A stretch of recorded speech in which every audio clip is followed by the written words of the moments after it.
আমাদের সিলেটের বহুত পুরো একজন আল্লাহর ওয়ালি, নাম হলো শাইখ কাতিয়া রহমতুল্লাহি আলাইহি, কুতবুল আলম শাইখুল ইসলাম হুসাইন আহমদ মাদানী রহমতুল্লাহি আলাইহির সুযোগ্য শাগরেদ। হুজুর এরকম যেভাবে গেছেন, যেখানে গেছেন সেখানেই মাদ্রাসা তৈরি করেছেন। কারণ উনারা দেখতেন, উনারা জানতেন আসমানের কুটি হলো মাদ্রাসা, আসমানের খাম্বা হলো মাদ্রাসা। মাদ্রাসা যেখানে হবে এখানে রহমত থাকবেই থাকবে। যেদিকে গেছেন ওই দিকেই মাদ্রাসা তৈরি করেছেন। এজন্য বিদাতীদের দল, ভণ্ডদের দল হুজুরকে হত্যা করার জন্য ওরা ষড়যন্ত্র করে। ওই মৌলবীর কারণে তো আমরা গান বাজনা করতে পারি না, আমরা এক্সিবিশন করতে পারি না, যাত্রার প্যান্ডেল করতে পারি না। এই মৌলবীর হত্যা করা ছাড়া কোনো উপায় নাই, উপায় নাই। আল্লাহর ওলির কাছে একবার ডাকাতের দল ভরা মৌসুম, আপনারা জানেন সিলেট এলাকাতে অনেক বেশি বন্যা হয়। একবার এরকম বন্যা হয়েছে, বন্যার ভিতরে মাদ্রাসায় ডাকাতের দল নৌকা নিয়ে মাদ্রাসায় হাজির হয়েছে। হুজুরের কাছে আইসা বলতেছে, হযরত আমাদের এলাকার 2 গ্রামের ভিতরে প্রচন্ড ঝগড়া, যে কোনো সময় কোনাকুনি হয়ে যেতে পারে। আপনি যদি না যান তাহলে মানুষ কতজন খুন হবে এর হিসাব নাই। সবাই এক বাক্যে মেনে নিয়েছে, আপনি যেই সমাধান দিবেন এই সমাধান সবাই মেনে নিবে। ভাটি এলাকার মানুষগুলা হুজুরকে এইভাবেই মানত, এইভাবেই শ্রদ্ধা করত।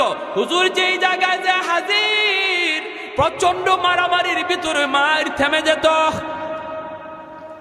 চতুর্দিকে উপরের দিকে এরকম ভাবে ফায়ারিং হচ্ছে, কিন্তু আল্লাহর ওলি মাঝখানে যে যদি দাঁড়াইতেন সাথে সাথে দোনো পক্ষের রাগ গুসা পানি হয়ে যাইত। আল্লাহু আকবার।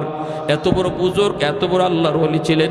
হুজুরে বলতেছেন, ঠিক আছে বাবা, তাহলে আর দেরি নাই, তাড়াতাড়ি চলো, দেরি নাই তাড়াতাড়ি চলো, আমাকে নিয়ে চলো।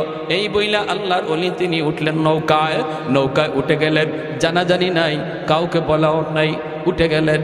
কারণ আল্লাহর ওলিরা তারা সর্বদা মনে করতেন মুসলমান কখনো মিথ্যা কথা বলতে পারে কিছু। যে আগে যায় বলতো তার কথাই বিশ্বাস করতেন।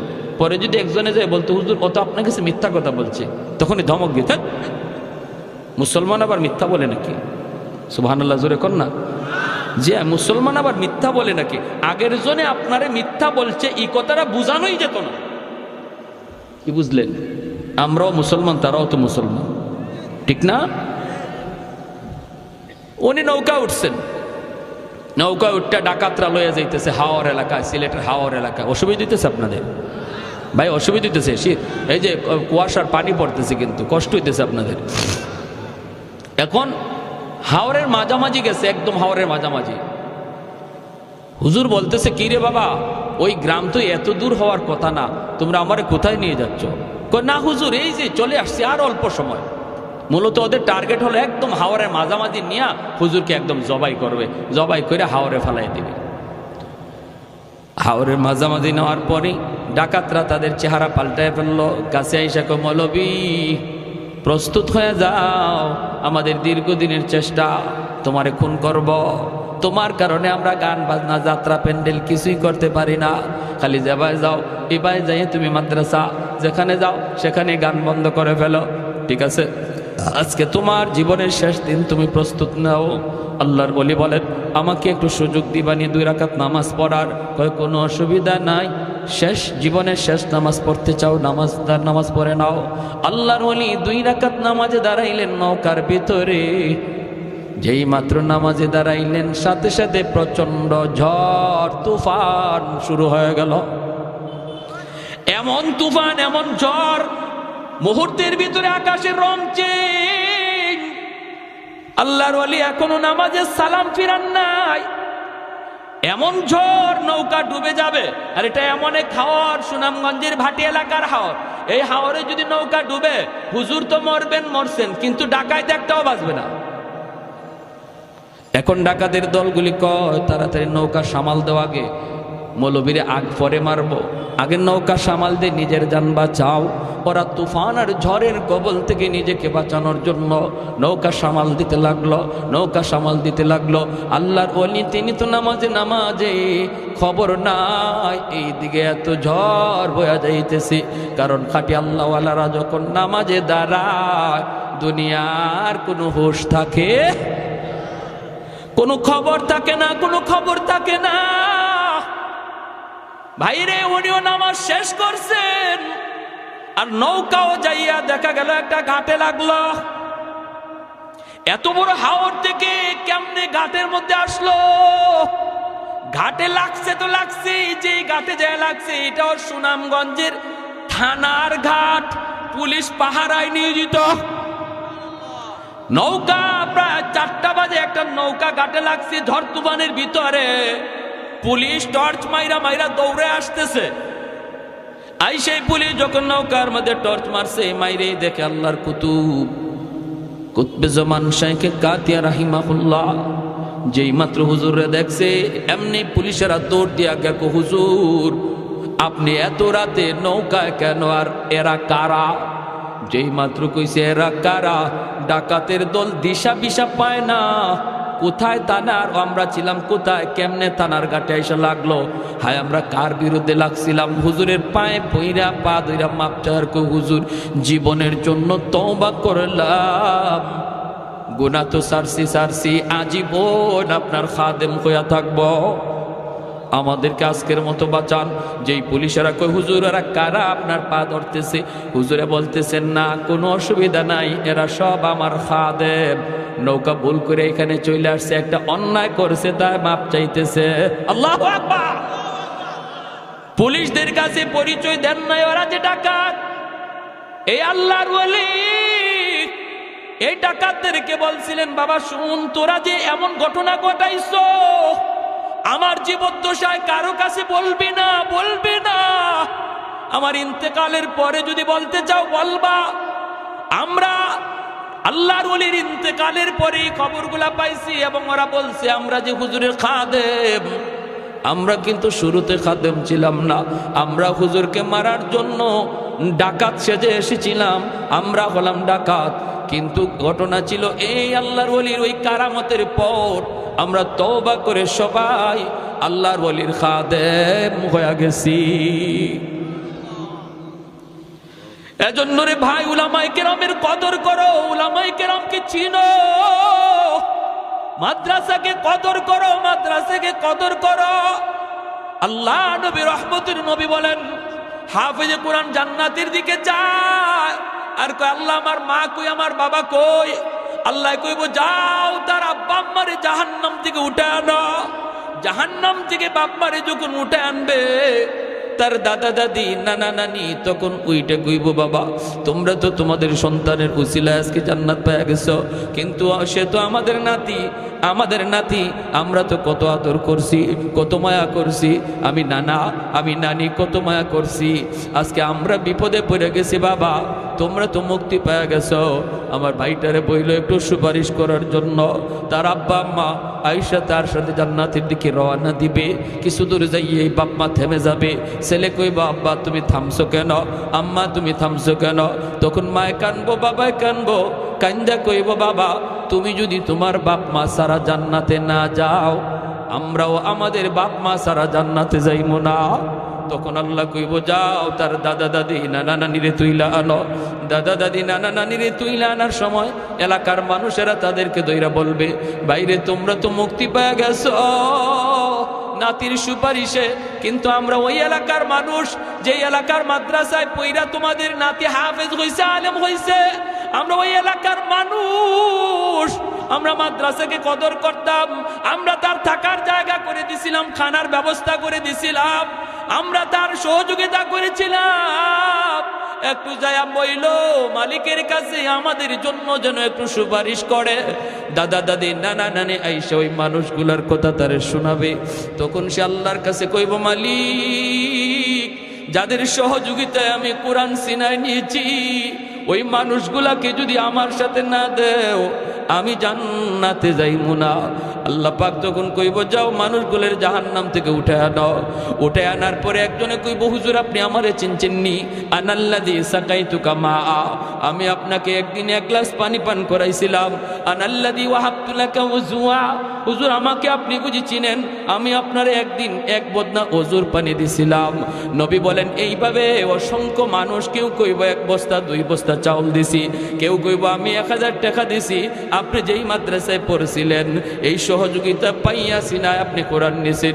আল্লাহ পাক কইব ফেরেশতারা আমার কোরআনের পাখিরে যতজনে চিনতেছে আর সে যতজনকে চিনে কোরআনের ইজ্জতের খাতিরে বরযাত্রীর মতো তার সাথে জান্নাতে দিয়া দাও।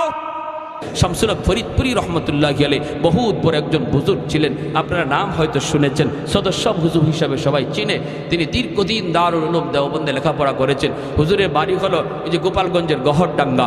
হুজুর একদিন যাবেন ঢাকা থেকে গহরডাঙ্গায়, নৌকায় উঠছেন। এই নৌকায় যখন উঠছেন তখন রাত হয়ে গেছে, ওনার বাড়ি পর্যন্ত নৌকায় পৌঁছায় দেবে। মাঝিও হুজুরের বাড়ি চিনে, অনেক প্যাসেঞ্জার নৌকায় উঠলো, ঘাটে ঘাটে মানুষকে নামায়া হুজুরের ঘাটটা একবার সব শেষে মাঝি কয় হুজুর আমি রাত 6টা বাজুক আমি আপনারে বাড়ি পৌঁছায় দিব, হুজুর আমি আপনারে চিনি, হুজুর একটু দোয়া করবেন। হুজুরের ঠিক আছে বাবা চলো। কনকনে কুয়াশার রাত, শীতের রাত, কুয়াশা, দেখাও যায় না ঠিক মতো, যাইতেছে মানুষ ঘাটে ঘাটে নামছে। হুজুরের ঘাট সবার পরে, আরো বেশ সময় লাগবে হুজুরের ঘাটে যাইতে।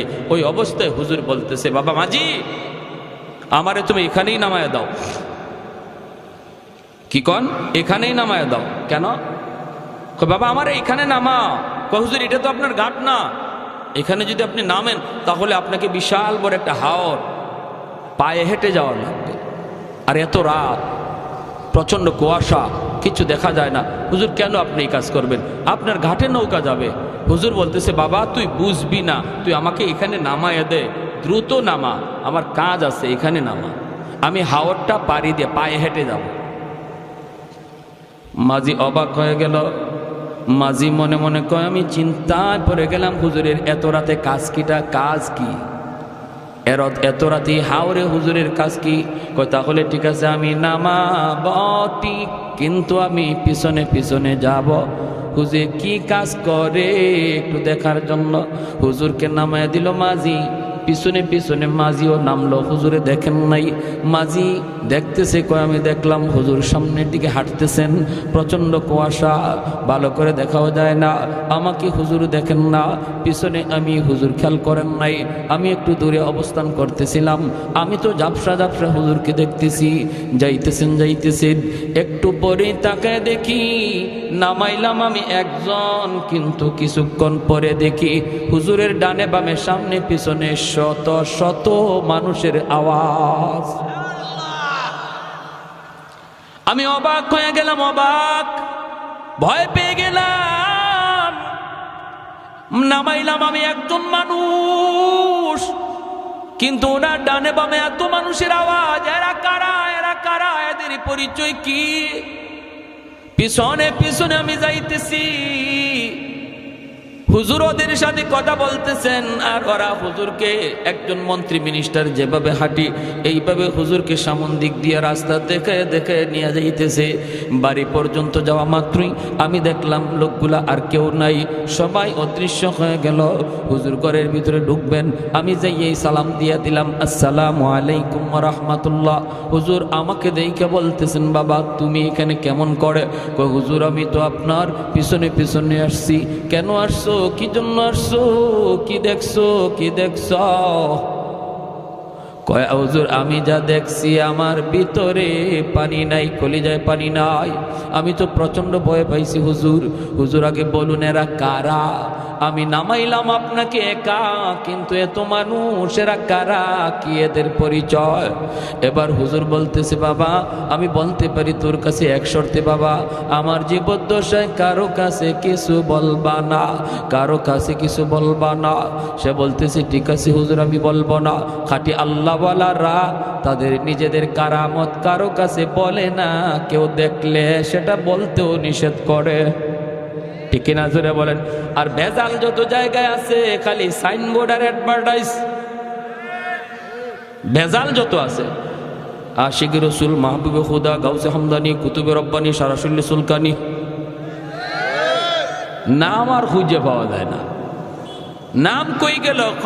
লকবার উপাধি পড়তে পড়তেই শেষ, ঠিক কিনা?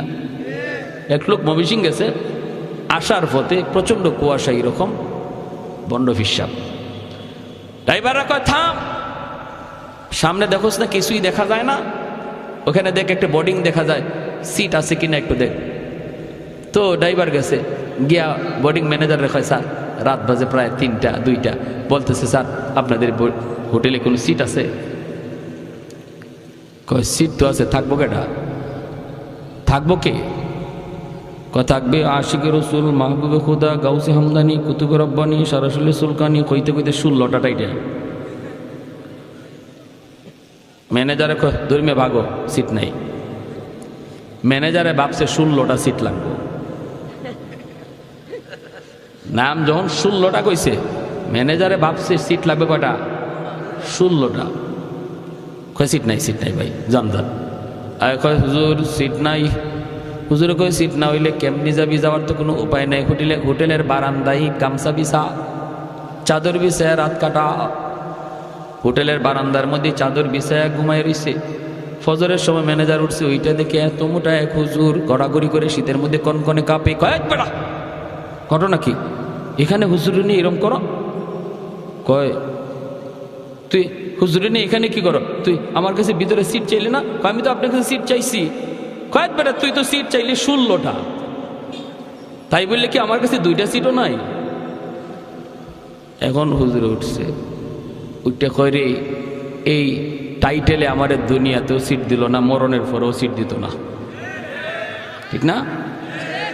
এই টাইটেলে দুনিয়াতেই সিট দিছে না, মরার পরেও সিট দিবে। এজন্য খাঁটি আল্লাহওয়ালা চেনার উপায় হলো তারা সহজ সরল সাদা সিধা, এত অ্যাডভার্টাইজও নাই, এত গাওয়াগাওয়িও নাই, হ্যাঁ, এত লৌকিকতাও নাই। শামসুর হক ফরিদপুরি রহমতুল্লাহি আলাইহি ওই মাজিরে বলতেছেন, আমি বলতে পারি তোকে, শর্ত হলো আমার জীবদ্দশায় কারো কাছে এই কথা বলবা না।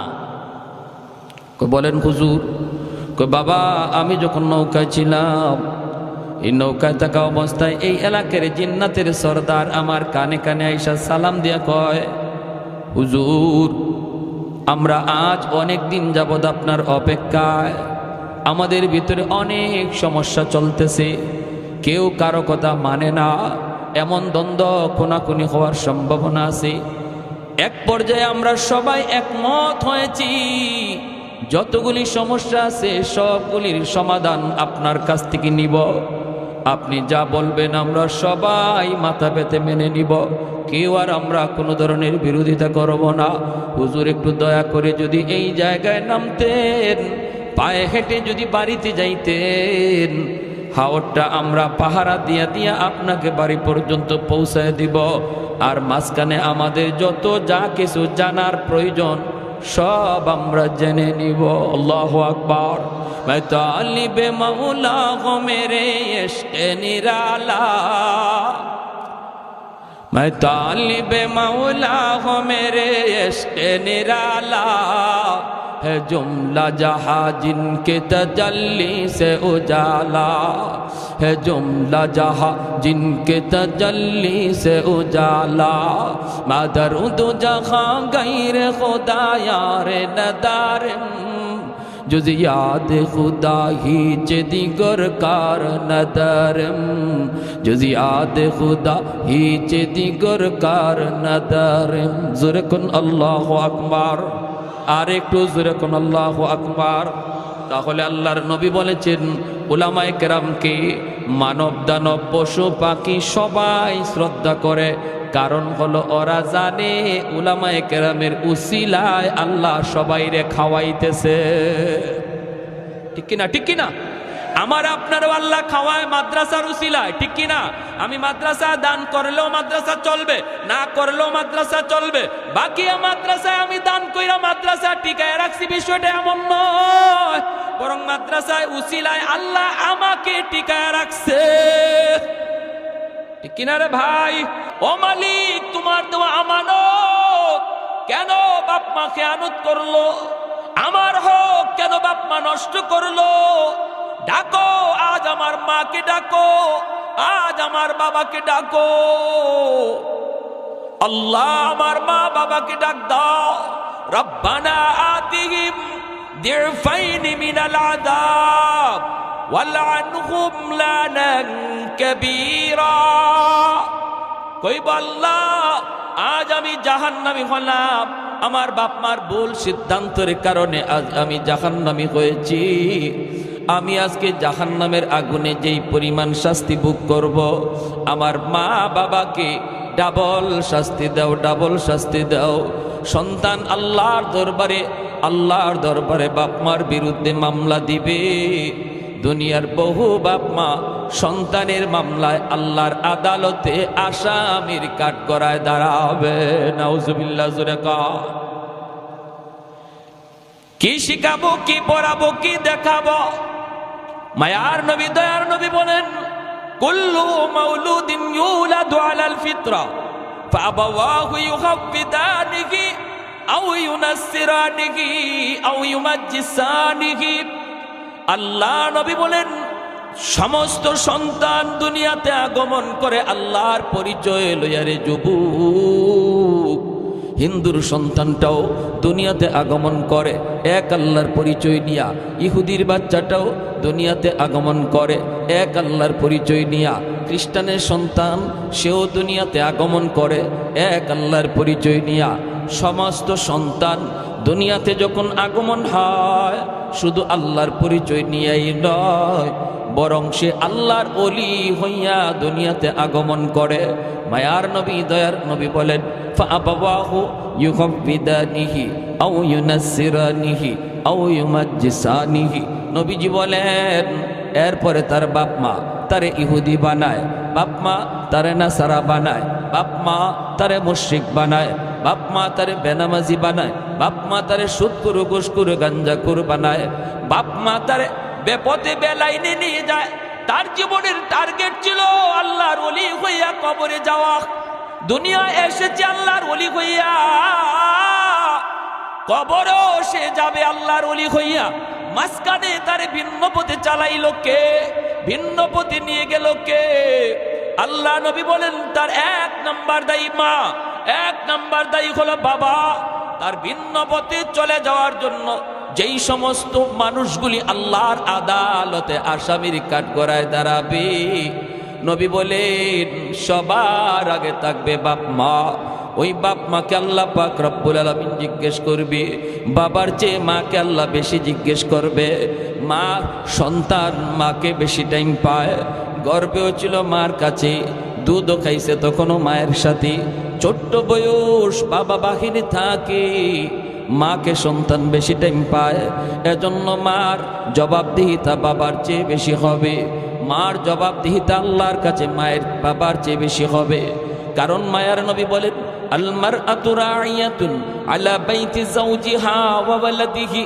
নবীজি বলেন, সমস্ত মহিলারা স্বামীর ঘরের মালামালের হেফাজতের জবাব আল্লাহর কাছে দিবে। আরেকটা জবাব দিবে ওয়া ওয়ালাদিহি, তার সন্তানের ব্যাপারে জবাব দিবে মা। বাবার চেয়ে মায়ের জবাবদিহিতা বেশি হবে, কারণ মাকে সন্তান বেশি টাইম পায়। মার আসরটাও সন্তানের উপরে যায় বেশি পড়ে।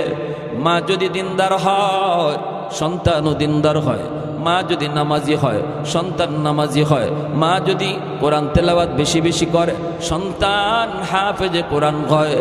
মা যদি সন্তান পেটে নিয়ে বেশি বেশি টক খায়, সন্তান বড় হয়ে টক প্রিয় হয়। মা সন্তান পেটে নিয়ে যদি বেশি বেশি মিষ্টি খায়, সন্তান বড় হয়ে মিষ্টি প্রিয় হয়। মা সন্তান পেটে নিয়ে যদি বেশি বেশি করে কোরআন তেলাওয়াত শোনে, এই সন্তান বড় হওয়ার পর হাফেজে কোরআন হয়।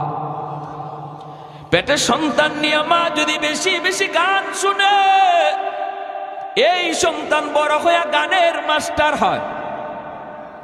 মা সন্তান পেটে নিয়ে যদি পর্দার ভিতরে চলে, সন্তান যেখনি হয়, মেধাবী হয়, জ্ঞানী হয়। আর মা সন্তান পেটে নিয়ে যদি বেপরদায় ঘুরে, এই সন্তানের ব্রেইন ঢিলা হয়, বোকা হয়, প্রতিবন্ধী হয়। এটা অভিজ্ঞরা অভিজ্ঞতার আলোকে বলেছেন।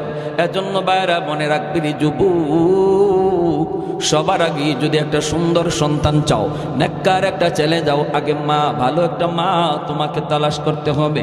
পর্দানিসীন একজন মহিলা, একজন স্ত্রী তোমাকে খুঁজতে হবে। কোরআন তেলাওয়াতকারিনী একজন মা তার জন্য আনতে হবে। মা যদি ভালো হয়, সন্তান ভালো হয়, দেখবেন মা নামাজে দাঁড়াইলে ছোট্ট শিশুটাও মায়ের সাথে নামাজে দাঁড়ায়, ঠিক কিনা? মা তাসবিহ পড়ে, মা রুকু করে সিজদা করে, ছোট্ট শিশুটাও রুকু করে সিজদা করে।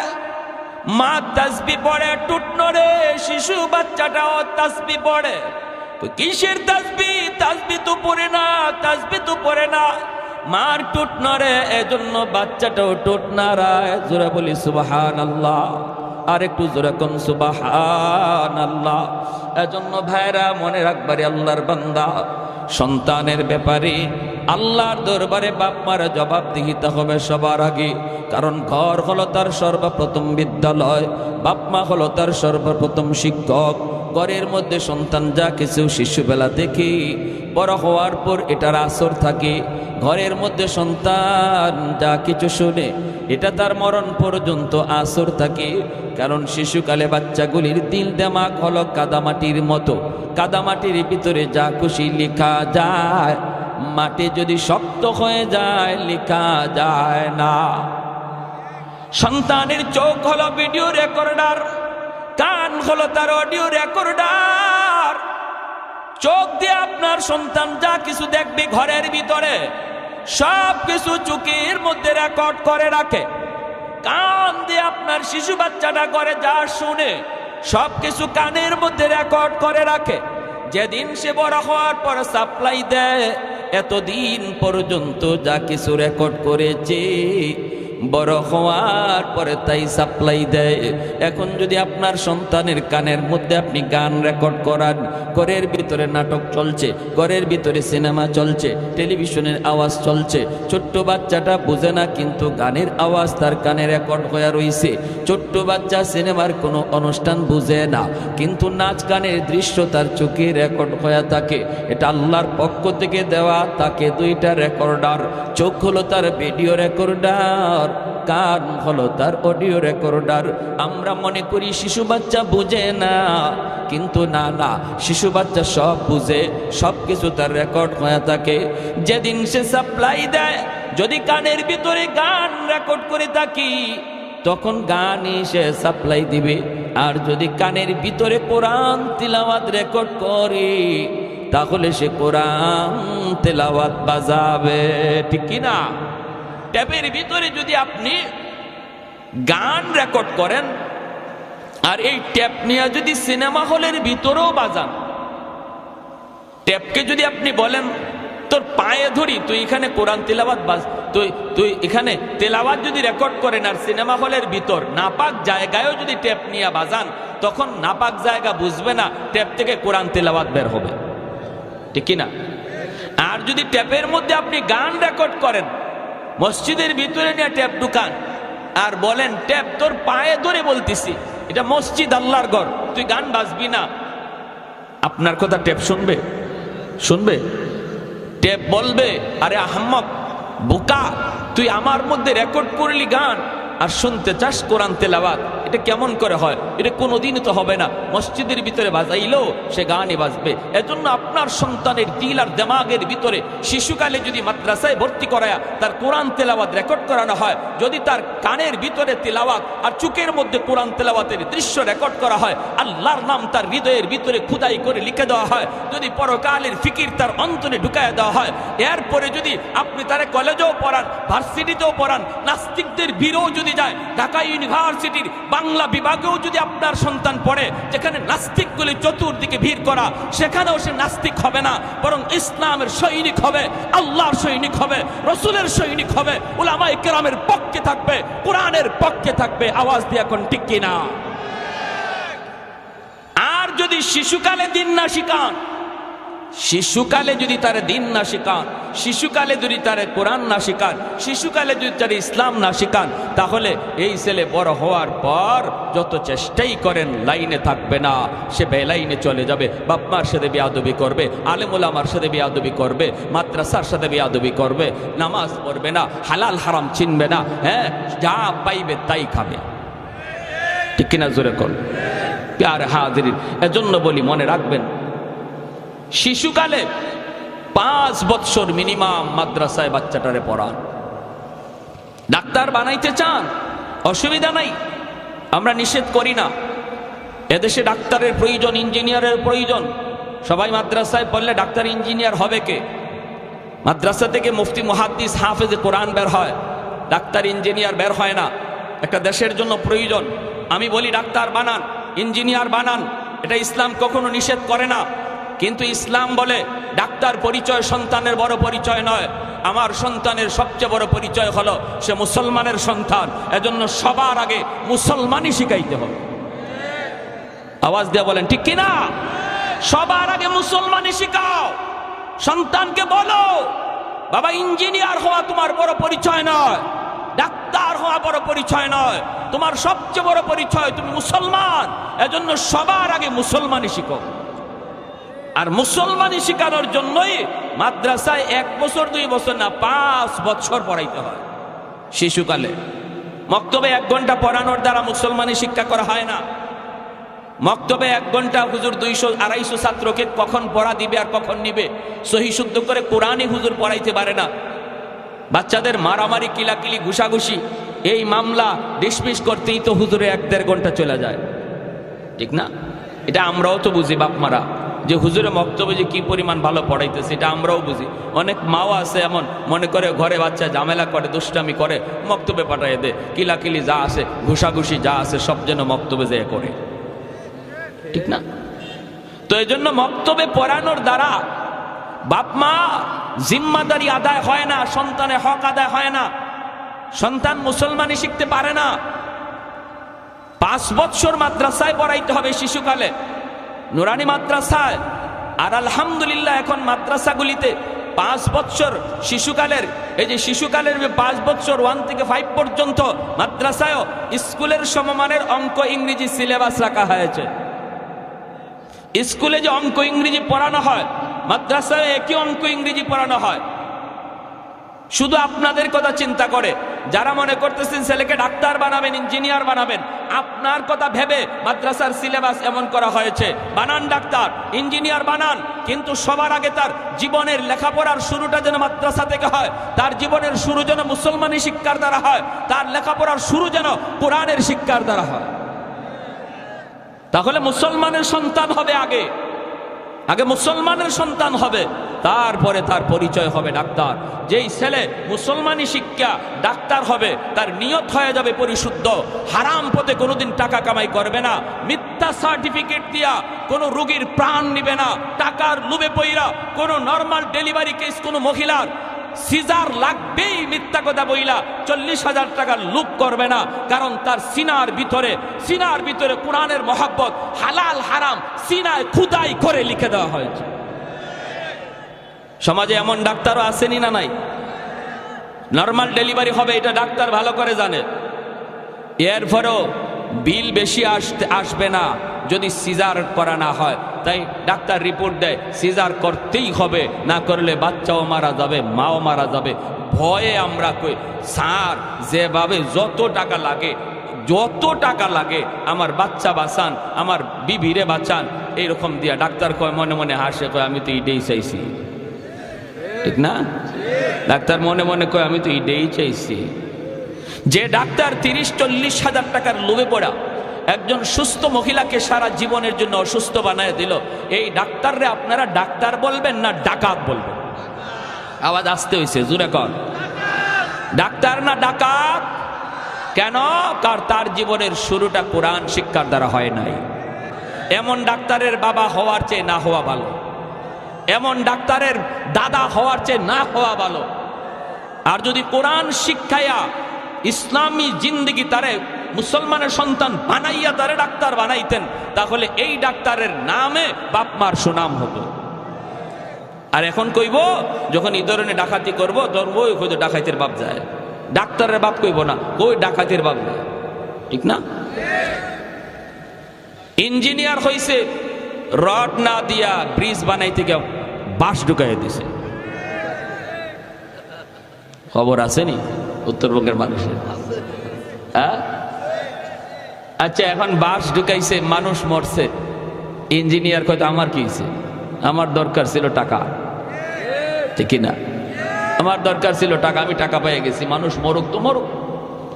যে ইঞ্জিনিয়ারের কাছে টাকার দাম আছে, মানুষের জীবনের দাম নাই, এরও আপনারা মানুষ বলবেন? মানুষ বলবেন? এ কথা আল্লাহ পবিত্র কোরআনের সূরাতুর রহমানে বলেছেন, আর রহমান আল্লামাল কুরআন খালাকাল ইনসান।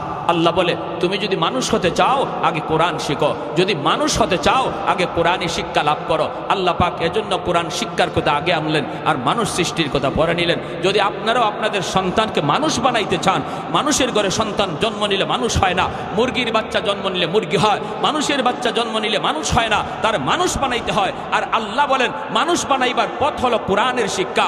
এজন্য তার জীবনের শুরুটা কোরআনের শিক্ষা দ্বারা করাও, তার জীবনের লেখাপড়ার শুরুটা মাদ্রাসার দ্বারা করাও, তাহলে সে তোমাদের কাছে যেমন মানুষ, আমি আল্লাহর কাছেও মানুষ হবে।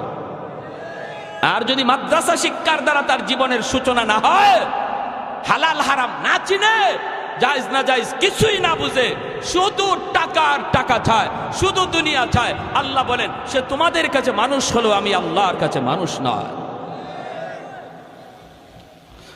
আমার ভাইয়েরা, বন্ধুরা, যুবক, এজন্য বলতেছিলাম বাপ মা বহুত বড় এক ফ্যাক্টর। বাপ মার সিদ্ধান্ত যদি সঠিক হয়, সন্তানের ভবিষ্যৎ আলোকিত হবে।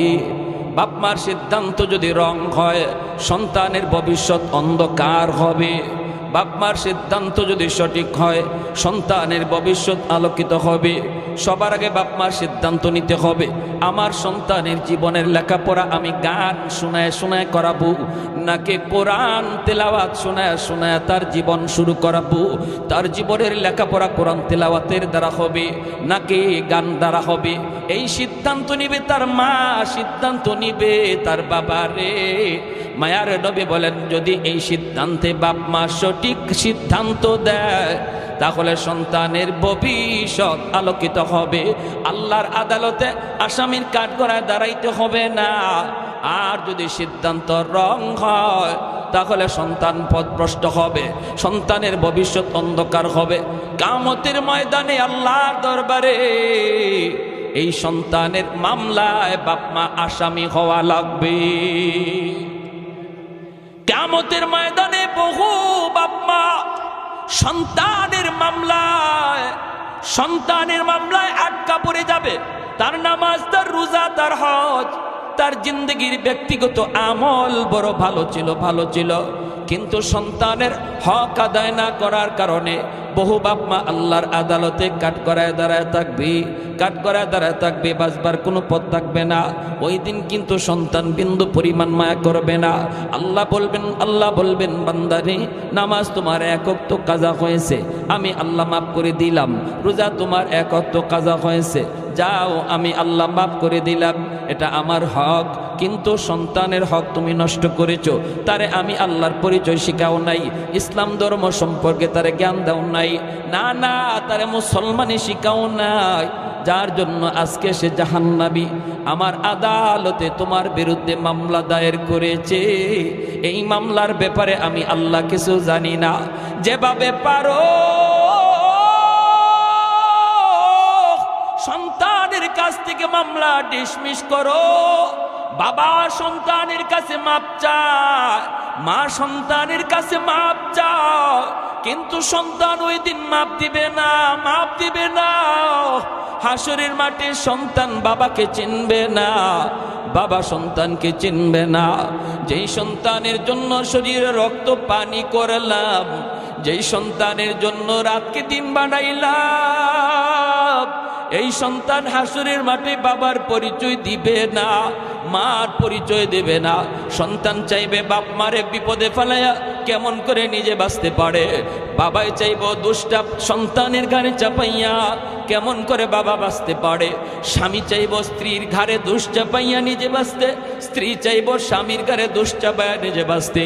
এইভাবে হাসরের ময়দানে সবাই শুধু ইয়া নফসি করবে, কেউ কারো দিকে কোনো খেয়াল রাখবে না। এমনকি নবীরা পর্যন্ত আব্বা আমার কোথায় এই কথা বলবে না।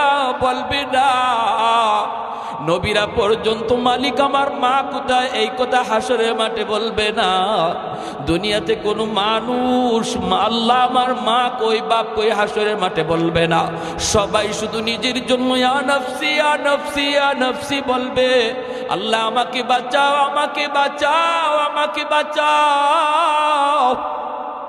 কে কার গারে দোষ চাপায়া বাঁচতে চায় এই ফিকির করবে হাসরের মাঠে। এজন্য বলতেছি রে বাবা, একটু মনোযোগ দিয়া খেয়াল করে শোনো। আমরা যারা বাবা হয়েছি, আমরা যারা মা হয়েছি, বাবা হওয়া সহজ, মা হওয়া সহজ, কিন্তু একজন আদর্শ মা হওয়া, আদর্শ বাবা হওয়া বড় কঠিন। সিদ্ধান্ত যদি তোমার ভুল হয় তাহলে তুমি বাবা আল্লাহর দরবারে কলঙ্কিত, সন্তানের কাছেও কলঙ্কিত। আর যদি সিদ্ধান্ত তোমার সঠিক হয়, সন্তানের কারণে নাম উজালা। যেই সকল বাপ মা সন্তানকে হাফেজে কুরআন বানানোর নিয়ত করবে, নূরুন আলা নূর, আলেম বানানোর নিয়ত করবে, তাহলে এটা তো নূরুন আলা নূর। যদি মনে করে আমার সন্তানকে আমি হাফেজে কুরআন বানাবো, আলেম মুফতি মুহাদ্দিস বানাবো, কিয়ামতের ময়দানে আল্লাহ পাক রব্বুল আলামিন হাসরের ময়দানে একটা মুকুট হাতে নিয়ে দাঁড়ায় থাকবেন। হাসরবাসী মানুষ বলবে, আল্লাহ কার জানি অপেক্ষা করি, কার জন্য জানি মালিক অপেক্ষা করতেছে, মুকুট জানি আল্লাহ কাকে পরাইতে চায়। নবীর বাপ মা সামনে গেলেও আল্লাহ পাক নড়বে না, আল্লাহ পাক পরিচয় দিবেন না, আল্লাহ কাছে ডাকবেন না। কত মানুষ আল্লাহর কাছে যায় দাঁড়াবে, আল্লাহ কাউকে কাছে ডাকবেন না। এমনি একজন মানুষ যা কইব, মালিক আমাকে আপনি চিনেননি। আল্লাহ তখন বলবে, বান্দা তুমি কে? কয় আমি অমুক হাফেজে কোরআনের আব্বা, আমি অমুক মুফতি সাহেবের মা। মালিক তখন ডাক দিয়া বলবে হাসরের ময়দানে, বান্দা রে, আজ কোটি কোটি মানুষের ভিতরে আমি আল্লাহ তোমাকেই খুঁজতেছি। মান করা আল কুরআন ওয়া আমিলা বিমা ফিহি উলবিসা ওয়ালিদাহু তাজান ইয়াউমাল কিয়ামা দাউহু আহসানু মিন দাউইশ শামস। মায়ার নবী, দয়ার নবী বলেন, দুনিয়াতে ওই হাফিজে কোরআনের মাথায় পাগড়ি পরাইলো দুনিয়ার উস্তাদগণ, এলাকার মানুষগণ হাফিজে কোরআনের মাথায় পাগড়ি পরায় দিল।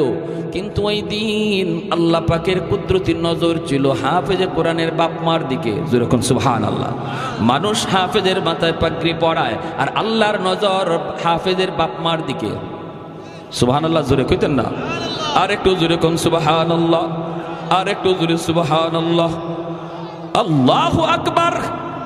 লা জিদ্দা ওয়ালা নিদ্দা ওয়ালা হাদ্দা লিমাওলা, লা জিদ্দা ওয়ালা নিদ্দা ওয়ালা হাদ্দা লিমাওলা। আল আনা কামা কানা ওয়ালাম ইয়ালকা জাওয়ালা, আল আনা কামা কানা ওয়ালাম ইয়ালকা জাওয়ালা।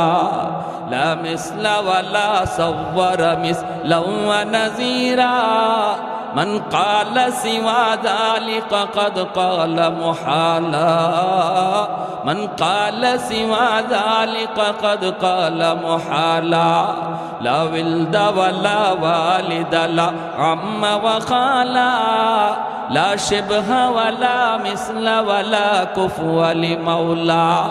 জোরে সুরে বলি আল্লাহু আকবার। আর একটু জোরে মুসলমানের আওয়াজে আল্লাহু আকবার।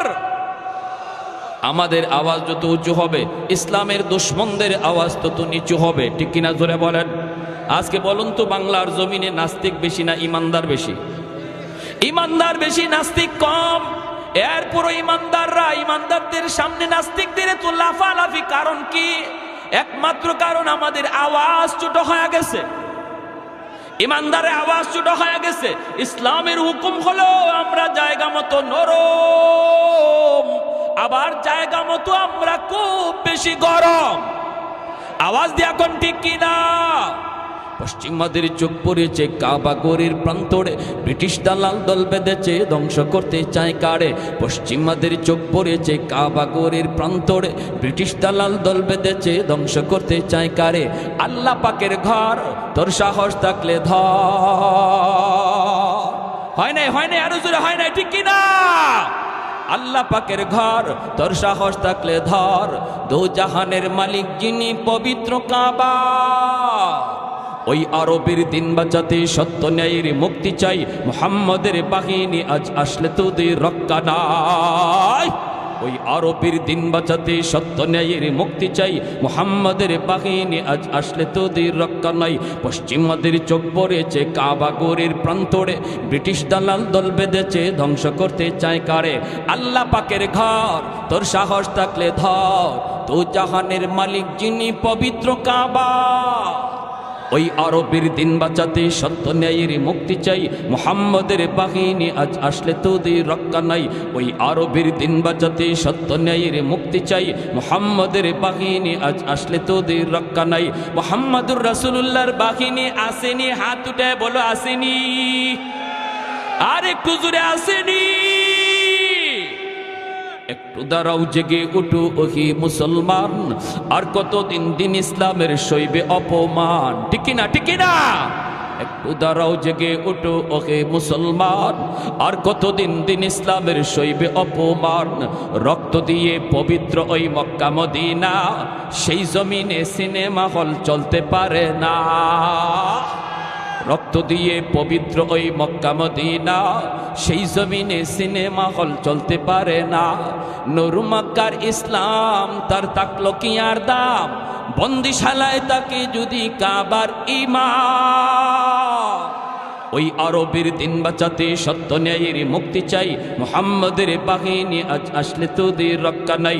ওই আরবের দিন বাঁচাতে সত্য ন্যায়ের মুক্তি চাই, মুহাম্মাদের বাহিনী আজ আসলে তোদের রক্ষা নাই। পশ্চিমাদের চোখ পড়েছে কাবা গড়ের প্রান্তরে, ব্রিটিশ দালাল দল বেঁধেছে ধ্বংস করতে চায় কারে। আল্লাহ পাকের ঘর তোর সাহস থাকলে ধর, তো জাহানের মালিক যিনি পবিত্র কাবা। ওই আরবের দিন বাঁচাতে সত্য ন্যায়ের মুক্তি চাই, মুহাম্মাদের বাহিনী আজ আসলে তোদের রক্ষা নাই। ওই আরবের দিন বাঁচাতে সত্য ন্যায়ের মুক্তি চাই, মুহাম্মাদের বাহিনী আজ আসলে তোদের রক্ষা নাই। একটু জোরে সুরে কোন আল্লাহু আকবার। হয় নাই আরো জোরে আল্লাহু আকবার।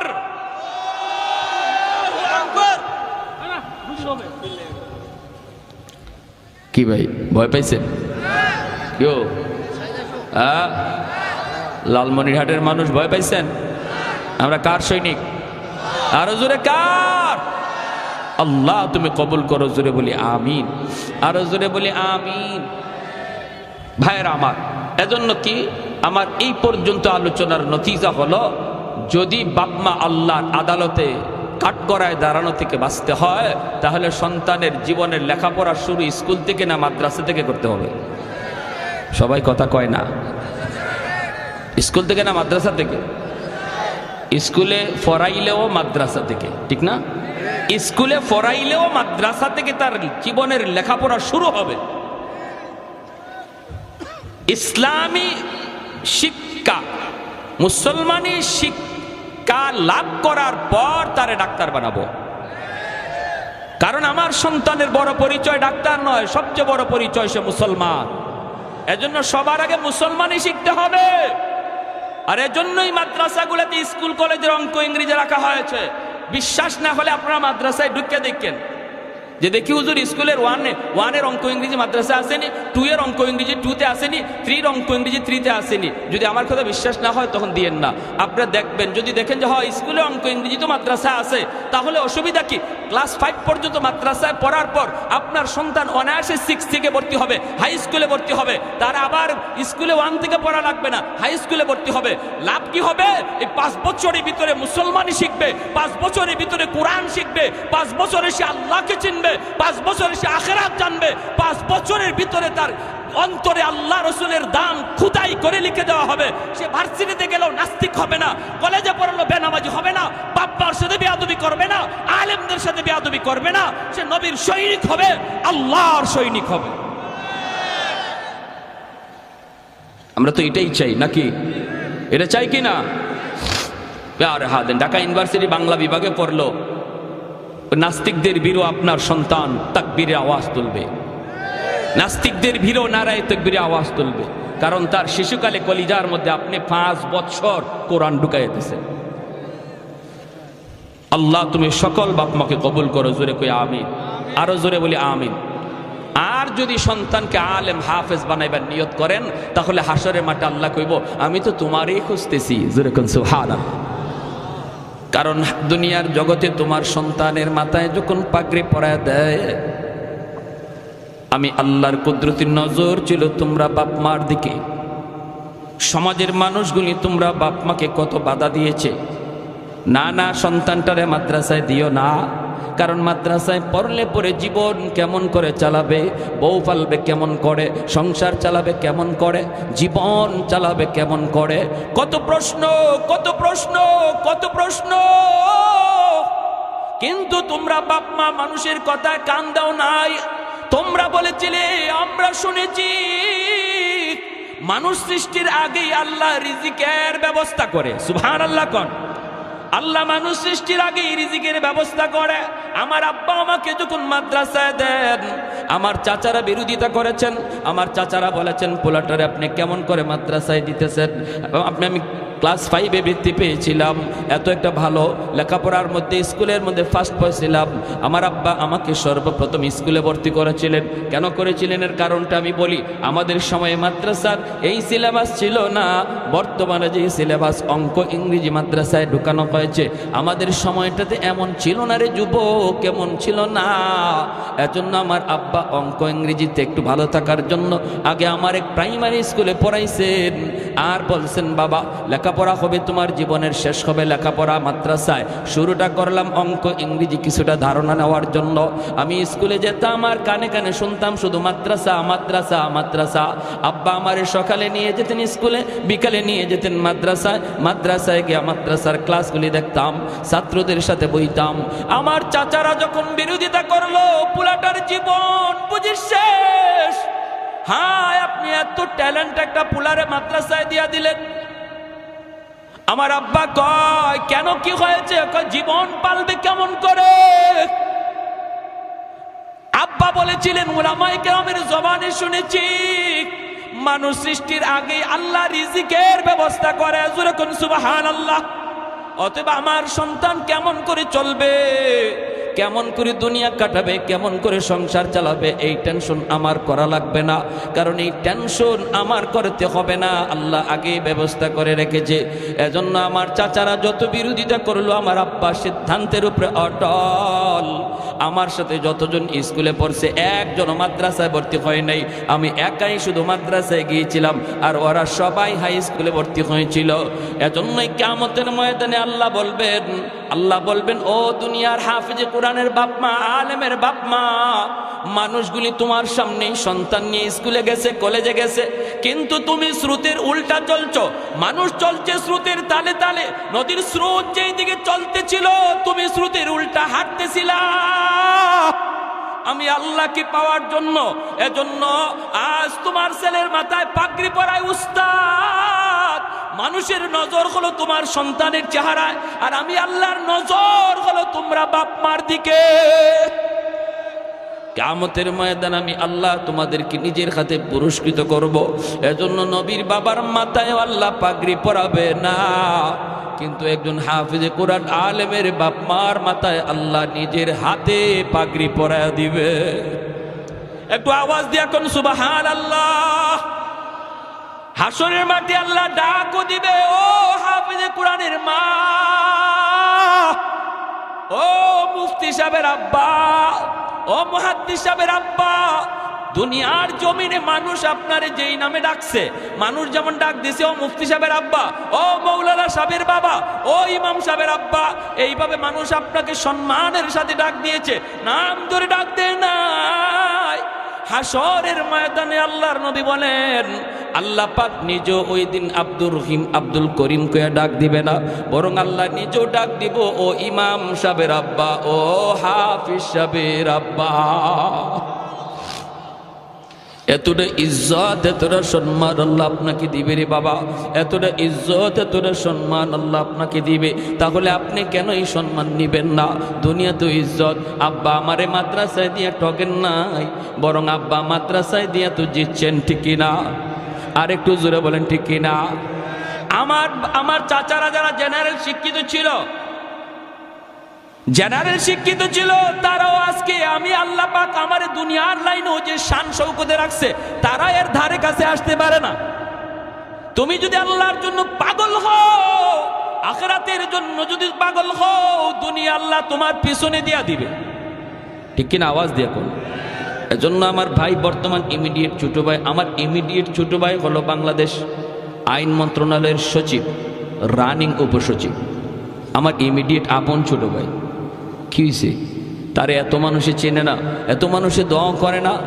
আমাকে যত মানুষে চিনে, যত মানুষে দোয়া করে, ঠিক কিনা? হ্যাঁ, তাহলে লাভ হলো কি? আমার আব্বা আমারে মাদ্রাসা দিয়ে ঠকলেন নাকি জিতলেন? আওয়াজ দেন না, আওয়াজ দেন না কেন? তাহলে আপনিও জিতবেন, আপনিও জিতবেন, আপনিও জিতবেন, আপনি বাবা জিতবেন, আপনি দাদা জিতবেন, আপনি দাদা জিতবেন, আপনি নানা জিতবেন। একজন কোরআনের পাগল নবীর যুগের একজন সাহাবী, নাম হলো হযরত আব্দুর রহমান রাদিয়াল্লাহু তাআলা আনহু। আল্লাহর নবী, রহমতের নবী, তিনি বলেছেন, জানোনি দুনিয়ার ভিতরে যে উলামায়ে কেরাম আছে, হাফেজ কোরআন আছে, মাদ্রাসা আছে, এদের দুনিয়াতে কদর কি পরিমাণ জানোনি? নবী বলেন, তোমরা জানো না, বুঝি জানো না? ইন্নাল আলিমা ইস্তাগফিরু লাহু মান ফিল আরদ ওয়া মান ফিস সামা হাত্তাল হিতানু ফি জাওফিল মা ওয়া ফি রাওয়ায়াতিন আন-নামলাতু ফি জুহরিহা। আল্লাহর নবী বলেন, এই মাদ্রাসার জন্য, হাফেজে কোরআনদের জন্য, উলামায়ে কেরামের জন্য আসমান জমিনে যত যা কিছু আসে সব কিছু তাদের জন্য দোয়া করে, 24 ঘন্টা দোয়া করে। কারণ হলো মাদ্রাসা সমাজের জন্য রহমত, কোরআন হলো জগতের জন্য রহমত। ওয়া নুনাজ্জিলু মিনাল কুরআন মা হুয়া শিফাউন ওয়া রাহমা ওয়া রাহমাতুল লিল মুমিনিন। আল্লাহ বলেন, কোরআন আমি নাজিল করেছি তোমাদের জন্য রহমত বানায়া রহমত। যেই করে কোরআন তেলাওয়াত হয়, এই করে আল্লাহর পক্ষ থেকে রহমত নাজিল হয়। যেই সমাজে মাদ্রাসা হয়, যেই সমাজের মানুষ মাদ্রাসাকে কদর করে, মাদ্রাসাকে মহব্বত করে, মাদ্রাসার ছাত্রগুলিকে ভালোবাসে, আল্লাহ পাক রব্বুল আলামিন ওই গোটা সমাজের উপর রহমত নাজিল করে। মাদ্রাসা হলো সমাজের জন্য রহমত, উলামায়ে কেরাম হলো গোটা দেশের জন্য রহমত। উলামায়ে কেরামের কদর যেই সমাজে হয়, যেই দেশে হয়, আল্লাহর পক্ষ থেকে রহমত নাজিল হয়। কারণ উলামায়ে কেরামের সিনার ভিতরে আল্লাহর কোরআন, আল্লাহর কোরআন রহমত চুম্বকের মতো টাইনা আনে, চুম্বকের মতো টাইনা আনে। এজন্য আল্লাহ পাকের ভাষায় এই সমাজে, এই দেশে, এই জগতে এখনো রহমত দুনিয়াতে নাজিল হয়। গাছ থেকে ফুল হয়, ফল হয়, জমিন থেকে ফসল হয়, নদী থেকে মাছ হয়। এই যে আমরা আলো বাতাস পাই, সূর্য পূর্ব দিগন্তে উঠে পশ্চিম দিগন্তে অস্ত যায়, আল্লাহ পাক রব্বুল আলামিনের ভাষায় এই সবগুলি নিয়ামত আল্লাহ দুনিয়াতে দিতেছে কোরআনের খাতিরে, মাদ্রাসার খাতিরে, আলেমদের খাতিরে, হাফেজে কোরআনের খাতিরে। জগতে হাফেজে কোরআন আছে বিদায় এখনো সূর্য পূর্ব দিকে উঠে, জগতে উলামায়ে কেরাম আছে বিদায় এখনো গাছ থেকে ফুল হয়, ফল হয়। জগতে এখনো মাদ্রাসা আছে বিদায় এখনো মানুষ সন্তানকে কোরআনের হাফেজ বানায়। এই ধারাবাহিকতা এখনো সমাজে আছে, এখনো মানুষ মাদ্রাসায় দান করে, এখনো মানুষ ওয়াজ মাহফিলে যায় বসে, আল্লাহর কথা, রসুলের কথা, কোরআনের কথা শুনে। বিধায় আল্লাহ বলে, এখনো গাছ থেকে তোমরা ফল পাও, গাছ থেকে ফুল পাও, জমিন থেকে ফসল পাও, নদী থেকে মাছ পাও, সুস্থতার নিয়ামত নিয়ে বেঁচে আসো। মিল ফ্যাক্টরির মালিক, ইন্ডাস্ট্রির মালিক সুস্থতার নিয়ামত যত যা কিছু নিয়ামত দেখো, সবগুলি নিয়ামত আল্লাহ বলেন কোরআনের খাতিরে আমি দিয়ে রাখছি। যেদিন মাদ্রাসা বন্ধ হয়ে যাবে, যেদিন উলামায়ে কেরাম জন্ম নেওয়া বন্ধ হয়ে যাবে, যেদিন মানুষ সন্তানকে হাফেজে কোরআন বানানোর কথা ভুলে যাবে, আল্লাহ পাক বলে ওই দিন গাছ থেকে আর ফুল ফল পাইবা না, জমিন থেকে আর ফসল পাইবা না, নদী থেকে আর মাছ মিলবে না, রিজিকের ব্যবস্থা আর এত সুন্দর আসবে না, সুস্থতার নিয়ামত দিয়ে হাঁটতে পারবা না। আমি আল্লাহ জগতের সমস্ত নিয়ামত একে একে উঠায় নিব। বাল আনজালতু আলাইকুমুল আযাবা সাব্বা, পরপর জমিনের ভিতরে শুধু গজব আর গজব আমি নাজিল করব। অতএব ভাইরা রে, এখন আসমানি গজব আসমানে, জমিনি গজব জমিনে আল্লাহ চাপায় রাখছি মাদ্রাসার খাতিরে। এখন আসমানি গজব আসমানে, জমিনের গজব আল্লাহ জমিনে আটকায় রাখছে উলামায়ে কেরামের খাতিরে। ছোট ছোট বাচ্চাগুলি মাদ্রাসায় পড়ে, এই বাচ্চাগুলির বাড়ি কোথায়, বাবা কোথায়, মা কোথায়? ওই বাপ্পা সাইরা আপনার বাচ্চা আপনার কুলে এই বয়সে ঘুমায়, মার হাতের গরম ভাত খায়। আর এই ছোট ছোট বাচ্চাগুলি যে এই বয়সে মার কুলে ঘুমাইতো, এই বয়সে বাবার কুলে ঘুমাইতো, মার হাতের গরম ভাত খাইতো, এই বাচ্চাটার বিছানা মায় কইরা দিত, এই বাচ্চাটার মা তুলায় তুলা খাওয়াইতো। ওই বাচ্চাটা আজকে আল্লাহর কোরআনের মহব্বতে কোথায় মা কোথায় বাবা, তাদেরকে সাইরা এখানে আল্লাহর কোরআনের পাগল হইয়া, আল্লাহর কোরআনের পাগল হইয়া আপনাদের মাঝে এসেছে হিজরত কইরা। বাইরে আজকে মা ভালো কিছু খাইতে পারে না, বাবা ভালো কিছু বাজার থেকে আনলে খাইতে পারে না, খাইতে গেলেই সন্তানের কথা মার ইয়াদ পড়ে যায়, বাবার ইয়াদ হয়ে যায়, বাবার চোখ দিয়ে পানি ঝরে, মার চোখ দিয়ে পানি ঝরে। আমার সন্তানটা জানি ওই জায়গায় কি খায়, কেমনে খায়, কেমনে ঘুমায়। ভাইরা বন্ধুরা, যেই বাচ্চাগুলি আজকে কোরআনের মহব্বতে আসলো, সব চাইরা আপনাদের মাঝে, এইবার আপনারা হলেন তাদের বাবা, আপনারা হলেন তাদের মা। ওরা দ্বীনের জন্য হিজরত করেছে, আপনারা দ্বীনের জন্য নুসরত করবেন। হিজরত আর নুসরত যখন এক হয়, দ্বীন জিন্দা হয়ে যায়। নবী হিজরত করে মদিনায় এসেছেন, মদিনার মানুষ সাহায্য করেছে, আনসার হয়েছে, আপনারা আনসারের ভূমিকায় যাবেন। ওরা মুহাজিরের ভূমিকা পালন করেছে দ্বীনের জন্য। আল্লাহ গোটা জগৎটাকে মদিনার মতো সোনার দেশ বানায় দিবে। যেরকম সুবহানাল্লাহ। মদিনা যেমন সোনার মদিনা হয়ে গেছে, এই এলাকাটার আল্লাহ সোনার মদিনা, সোনার দেশ বানায় দিবে, সোনার গ্রাম বানায় দিবে। যদি হিজরত আর নুসরত এক হয়ে যায়, মুহাজির আর আনসারের ভিতরে ভ্রাতৃত্ব বন্ধন কায়েম হয়। যেই বাচ্চাগুলি মা বাবা সাইরা এখানে আসলো, এদের জন্য আপনারাই হলেন মা, আপনারাই হলেন বাবা। আল্লাহ পাক রব্বুল আলামিন কইব কিয়ামতের ময়দানে, এ বান্দা শুন, যার খাতিরে আমি আল্লাহ তোরে খাওয়াইলাম, যাদের খাতিরে আমি আল্লাহ তোরে গাছ থেকে ফুল ফল খাওয়াইলাম, জমিন থেকে তোরে ফসল খাওয়াইলাম, ওরা খাইলো কিনা তুই খেয়াল রাখছো নি? ওরা খাইলো কিনা? যাদের খাতিরে আমি তোরে সুন্দর বিল্ডিং বানাইবার তৌফিক দিলাম, তারা ঘুমাইবার জায়গা পাইলো কিনা তুই খেয়াল রাখলি কিনা? কিয়ামতের ময়দানে আমার খানা আমার ঘুম ছিল সুন্দর, আর আমার পাশের মাদ্রাসায় যেই বাচ্চাগুলি কোরআনের জন্য এসেছে, যাদের খাতিরে আল্লাহ দুনিয়া টিকায় রাখলো, আমাকে নিয়ামত দিয়ে রাখলো, ওরা যদি খাওয়ার জায়গা না পায়, ঘুমাইবার জায়গা না পায়, তাহলে কিয়ামতের ময়দানে আল্লাহর সামনে এলাকার মানুষের মুখ দেখাইবার কোনো সুযোগ থাকবে না। আমি যেই বাচ্চাটারে লজিং রাখবো, আমি যেই বাচ্চাটারে খাওয়াবো, মনে রাখবা এই বাচ্চাটারে তুমি আমি খাওয়াই না, বরং তার উসিলায় আল্লাহ আমাকে খাওয়া। যে লজিং রাখছি, বাচ্চাটারে আমি খাওয়াইতেছি না, কথাটা একটু ঘুরায় বলবেন। একজন হাফেজ, একজন আলেম, একজন মুফতি, একজন ছোট বাচ্চা মাদ্রাসায় পড়ে, তারে যদি আমি আমার ঘরে খানা খাওয়াই, বলতে হবে আমি তারে খাওয়াই না, বরং আল্লাহ তার উসিলায় আমাকে খাওয়ায়। ইন্নাল আলিমা, এটা আমার কথা নয়, এটা আমার নবীর কথা। নবী বলেন ইন্নাল আলিমা ইয়াস্তাগফিরু লাহু মান ফিল আরদ ওয়া মান ফিস সামা হাত্তাল হিতানু ফি জাওফিল মা। নবী বলেন এই কথাটা তোমরা যদি ভালো করে নাও বুঝো, এই সূক্ষ্ম কথাটি যদি তোমরা নাও বুঝো, আসমান জমিনের আর যত প্রাণী আছে তারা কিন্তু ঠিকই বুঝে। ওই যে গাছ মাছ ফুল ফল, এই যে দেখতেছো জঙ্গলের বাঘ ভাল্লুক, এই যে দেখো গর্তের পিপিলিকা আর পানির নিচের মাছ, এরাও কিন্তু মাদ্রাসার ছাত্রের কদর বুঝে, তালেবে এলেমের কদর তারা বুঝে। নবী বলেন এজন্যই গাছের গর্তের পিপিলিকা পর্যন্ত মাদ্রাসার জন্য 24 ঘন্টা দোয়া করে। কি কইয়া দোয়া করে? নবী বলেন দোয়া করে, আল্লাহ আমি গর্তের পিপিলিকায় এখনো গর্তে বেঁচে আছি মাদ্রাসার উসিলা। আল্লাহ পানির নিচের মাছ আমি বেঁচে আছি মাদ্রাসার উসিলা। আমি বাঘ বেঁচে আছি এখন মাদ্রাসার উসিলা। আল্লাহ তুমি মাদ্রাসা ঘরে ঘরে সমাজে সমাজে মাদ্রাসা বাড়ায় দাও। আল্লাহ ঘরে ঘরে হাফেজে কোরআন তৈরি করে দাও। আল্লাহ তুমি হাফেজে কোরআনদের হায়াতের ভিতরে বরকত দাও, উলামায়ে কেরামের হায়াতের ভিতরে বরকত দাও।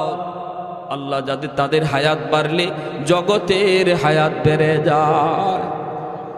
উলামায়ে কেরামের হায়াত বাড়লে জগতের হায়াত বেড়ে যায়, জগতের হায়াত বেড়ে যায়। এজন্য মায়ের নবী বলেছেন মৌতুল আলিম কা মৌতুল আলম। একজন আলেমের যদি মৌত হয় মনে করবা জগতের মৌত হয়ে গেছে, কারণ জগৎ আল্লাহ টিকায় রাখে উলামায়ে কেরামের উসিলায়। অতএব কেউ যদি মনে করে আলেম উলামা রাখবো না, মাদ্রাসা রাখবো না, মোল্লা মুন্সি রাখবো না, যদি কেউ মনে করে এমনটা বলে, তাহলে সে তার নিজের পায়ে নিজে কুড়াল মারল। মাদ্রাসা রাখবা না, মৌলবী রাখবা না, আল্লাহ তোমারেও রাখবে না। আওয়াজ দিয়ে এখন ঠিক কিনা?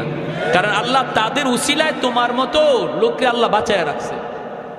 যদি ওরা না থাকে, মাদ্রাসা বন্ধ হয়, তোমার জিন্দেগি বন্ধ হয়ে যাবে। আমরা দেখছি ওটা, আলহামদুলিল্লাহ হইছে ওটা। যারা মাদ্রাসার বিরুদ্ধে কথা কইছে, উলামায়ে কেরামের বিরুদ্ধে কথা কইছে, ওয়াজ মাহফিলের বিরুদ্ধে কথা কইছে, তারা কেউ জাগাতে নাই। আওয়াজ দিয়ে বলেন, ফ্যান পরবারও আর জায়গা পায় না, ঠিক কিনা? এজন্য বলি মাদ্রাসার বিরোধিতা যে করলো সে তার নিজের পায়ে নিজে কোরআন মারলো। কেউ যদি মাদ্রাসা বন্ধ করার কথা কয়, সে তার নিজের জীবন বন্ধ করে দিল। এটা আল্লাহর কোরআন বলে, নবীর হাদিস বলে। এই কথাটা নবী বলেন, যদি তোমরা নাও বুঝো, গাছে বুঝে, গাছের পাতায় বুঝে, পিপিলিকা বুঝে, গর্তের সাপ বুঝে, পানির নিচের মাছ এই কথাটা বুঝে, বিদায় ওরা 24 ঘন্টা আলেমদের জন্য দোয়া করে।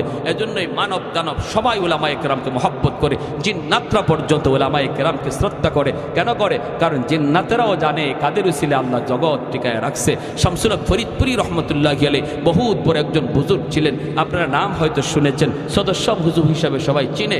তিনি দীর্ঘদিন দারুল উলুম দেওবন্দে লেখাপড়া করেছেন। হুজুরের বাড়ি হলো এই যে গোপালগঞ্জের গহরডাঙ্গা। হুজুর একদিন যাবেন ঢাকা থেকে গহরডাঙ্গায়, নৌকায় উঠছেন। এই নৌকায় যখন উঠছেন তখন রাত হয়ে গেছে। ওনার বাড়ি পর্যন্ত নৌকায় পৌঁছায় দেবে। মাঝিও হুজুরের বাড়ি চিনে, অনেক প্যাসেঞ্জার নৌকায় উঠলো, ঘাটে ঘাটে মানুষকে নামায়া হুজুরের ঘাটটা একবার সব শেষে মাঝি কয়, হুজুর আমি রাত 6টা বাজুক আমি আপনারে বাড়ি পৌঁছায় দিব, হুজুর আমি আপনারে চিনি, হুজুর একটু দোয়া করবেন। হুজুরের ঠিক আছে বাবা চলো। কনকনে কুয়াশার রাত, শীতের রাত, কুয়াশা, দেখাও যায় না ঠিক মতো। যাইতেছে মানুষ, ঘাটে ঘাটে নামছে। হুজুরের ঘাট সবার পরে, আরো বেশ সময় লাগবে হুজুরের ঘাটে যাইতে। ওই অবস্থায় হুজুর বলতেছে, বাবা মাঝি আমারে তুমি এখানেই নামায় দাও। কি কন? এখানেই নামায় দাও। কেন? বাবা আমারে এখানে নামা। হুজুর এটা তো আপনার ঘাট না, এখানে যদি আপনি নামেন তাহলে আপনাকে বিশাল বড় একটা হাওর পায়ে হেঁটে যাওয়া লাগবে, আর এত রাত, প্রচন্ড কুয়াশা, কিছু দেখা যায় না। হুজুর কেন আপনি এই কাজ করবেন? আপনার ঘাটে নৌকা যাবে। হুজুর বলতেছে, বাবা তুই বুঝবি না, তুই আমাকে এখানে নামায় দে, দ্রুত নামা, আমার কাজ আছে, এখানে নামা, আমি হাওরটা পাড়ি দিয়ে পায়ে হেঁটে যাব। মাঝি অবাক হয়ে গেল। মাঝি মনে মনে কয়, আমি চিন্তায় পড়ে গেলাম, হুজুরের এত রাতে কাজ কিটা, কাজ কি এত রাতে হাওরে হুজুরের কাজ কি? কয় তাহলে ঠিক আছে আমি নামাব ঠিক, কিন্তু আমি পিছনে পিছনে যাব। হুজুর কি কাজ করে একটু দেখার জন্য হুজুরকে নামায় দিল মাঝি। পিছনে পিছনে মাঝিও নামলো, হুজুরে দেখেন নাই। মাঝি দেখতেছে, কয় আমি দেখলাম হুজুর সামনের দিকে হাঁটতেছেন, প্রচণ্ড কুয়াশা, ভালো করে দেখাও যায় না, আমাকে হুজুর দেখেন না, পিছনে আমি হুজুর খেয়াল করেন নাই, আমি একটু দূরে অবস্থান করতেছিলাম, আমি তো ঝাপসা ঝাপসা হুজুরকে দেখতেছি, যাইতেছেন যাইতেছেন, একটু পরে তাকায় দেখি নামাইলাম আমি একজন, কিন্তু কিছুক্ষণ পরে দেখি হুজুরের ডানে বামে সামনে পিছনে শত শত মানুষের আওয়াজ। আমি অবাক হয়ে গেলাম, অবাক, ভয় পেয়ে গেলাম। নামাইলাম আমি একজন মানুষ, কিন্তু ওনার ডানে বামে এত মানুষের আওয়াজ, এরা কারা, এরা কারা, এদের পরিচয় কি? পিছনে পিছনে আমি যাইতেছি, হুজুর ওদের সাথে কথা বলতেছেন, আর ওরা হুজুরকে, একজন মন্ত্রী মিনিস্টার যেভাবে হাঁটি এইভাবে হুজুরকে সামন দিক দিয়ে রাস্তা দেখে দেখে নিয়ে যাইতেছে। বাড়ি পর্যন্ত যাওয়া মাত্রই আমি দেখলাম লোকগুলা আর কেউ নাই, সবাই অদৃশ্য হয়ে গেল। হুজুর ঘরের ভিতরে ঢুকবেন, আমি যাই এই সালাম দিয়ে দিলাম, আসসালামু আলাইকুম ওয়া রাহমাতুল্লাহ। হুজুর আমাকে দেখে বলতেছেন, বাবা তুমি এখানে কেমন করে? কই হুজুর আমি তো আপনার পিছনে পিছনে আসছি। কেন আসছো, কি জন্য আসছো, কি দেখছো, কি দেখছ? কয় হুজুর আমি যা দেখছি আমার ভিতরে পানি নাই, কলিজায় পানি নাই, আমি তো প্রচন্ড ভয় পাইছি হুজুর। হুজুর আগে বলুন এরা কারা? আমি নামাইলাম আপনাকে একা, কিন্তু এত মানুষ, এরা কারা, কি এদের পরিচয়? এবার হুজুর বলতেছে, বাবা আমি বলতে পারি তোর কাছে এক শর্তে, বাবা আমার জীবদ্দশায় কারো কাছে কিছু বলবা না, কারো কাছে কিছু বলবা না। সে বলতেছে ঠিক আছে হুজুর আমি বলবো না। খাঁটি আল্লাহওয়ালারা তাদের নিজেদের কারামত কারো কাছে বলে না, কেউ দেখলে সেটা বলতেও নিষেধ করে, ঠিক না জোরে বলেন? আর ভেজাল যত জায়গায় আছে খালি সাইনবোর্ড আর অ্যাডভার্টাইজ, ভেজাল যত আছে, আশিক রসুল, মাহবুবে খুদা, গাউসে হামদানি, কুতুবে রব্বানি, সারাসুল্লি সুলকানি, নাম আর খুঁজে পাওয়া যায় না। নাম কই গেল, লকবার উপাধি পড়তে পড়তেই শেষ, ঠিক কি না? এক লোক ময়মনসিংহ গেছে, আসার পথে প্রচন্ড কুয়াশা, এরকম বন্ড ফিসাব, ড্রাইভাররা কয় থাম, সামনে দেখোস না কিছুই দেখা যায় না, ওখানে দেখ একটা বোর্ডিং দেখা যায়, সিট আছে কিনা একটু দেখ। তো ড্রাইভার গেছে, গিয়া বোর্ডিং ম্যানেজার রেখে, স্যার রাত বাজে প্রায় 3টা 2টা, বলতেছে স্যার আপনাদের হোটেলে কোনো সিট আছে? কয় সিট তো আছে, থাকবো কেটা, থাকবো কে? থাকবে আশিক রসুল, মাহবুবে খুদা, গাউসে হামদানি, কুতুবে রব্বানি, সারাসুল্লি সুলকানি, কইতে কইতে 16টা টাইটা। ম্যানেজারে ধর্মে ভাগো, সিট নাই। ম্যানেজারে ভাবছে 16টা সিট লাগবো, নাম যখন 16টা কইছে, ম্যানেজারে ভাবছে সিট লাগবে কয়টা? 16টা। কয় সিট নাই, সিট নাই ভাই, যান যান। আর কয় হুজুর সিট নাই। হুজুরে কয় সিট না হইলে কেমনি যাবি, যাওয়ার তো কোনো উপায় নাই। হোটেলের বারান্দায় গামছা বিছা, চাদর বিছায় রাত কাটা, হোটেলের বারান্দার মধ্যে চাদর বিছায় ঘুমায় রইছে। ফজরের সময় ম্যানেজার উঠছে, ওইটা দেখে এত মোটা এক হুজুর গড়াগড়ি করে শীতের মধ্যে কনকনে কাঁপে। কয়েক বেড়া ঘটনা কি, এখানে হুজুরে নিয়ে এরম করো? কয় তুই হুজুরে নিয়ে এখানে কি করো? তুই আমার কাছে ভিতরে সিট চাইলি না? আমি তো আপনার কাছে সিট চাইছি। কয়েক বেটা তুই তো সিট চাইলি 16টা, তাই বললে কি আমার কাছে 2টা সিটও নাই? এখন হুজুরে উঠছে, উঠতে কয় রে এই টাইটেলে আমার দুনিয়াতেও সিট দিল না, মরণের পরেও সিট দিত না, ঠিক না? এই টাইটেলে দুনিয়াতেই সিট দিছে না, মরার পরেও সিট দিবে। এজন্য খাঁটি আল্লাহওয়ালা চেনার উপায় হলো তারা সহজ সরল সাদা সিধা, এত অ্যাডভার্টাইজও নাই, এত গাওয়াগাওয়িও নাই, হ্যাঁ এত লৌকিকতাও নাই। শামসুল হক ফরিদপুরি রহমতুল্লাহ আলাইহি ওই মাজিরে বলতেছেন, আমি বলতে পারি তোকে, শর্ত হলো আমার জীবদ্দশায় কারো কাছে এই কথা বলবা না। বলেন হুজুর? বাবা আমি যখন নৌকায় ছিলাম, এই নৌকায় থাকা অবস্থায় এই এলাকার জিন্নাতের সর্দার আমার কানে কানে আইসা সালাম দিয়া কয়, হুজুর আমরা আজ অনেক দিন যাবৎ আপনার অপেক্ষায়, আমাদের ভিতরে অনেক সমস্যা চলতেছে, কেউ কারো কথা মানে না, এমন দ্বন্দ্ব খুনাখুনি হওয়ার সম্ভাবনা আছে। এক পর্যায়ে আমরা সবাই একমত হয়েছি যতগুলি সমস্যা আছে সবগুলির সমাধান আপনার কাছ থেকে নিব। আপনি যা বলবেন আমরা সবাই মাথা পেতে মেনে নিব, কেউ আর আমরা কোনো ধরনের বিরোধিতা করব না। হুজুর একটু দয়া করে যদি এই জায়গায় নামতেন, পায়ে হেঁটে যদি বাড়িতে যাইতেন, হাওরটা আমরা পাহারা দিয়া দিয়া আপনাকে বাড়ি পর্যন্ত পৌঁছায় দিব। আর মাঝখানে আমাদের যত যা কিছু জানার প্রয়োজন সব আমরা জেনে নিব। আল্লাহু আকবার। मैं तालिब मौला हो मेरे इश्क़ निराला,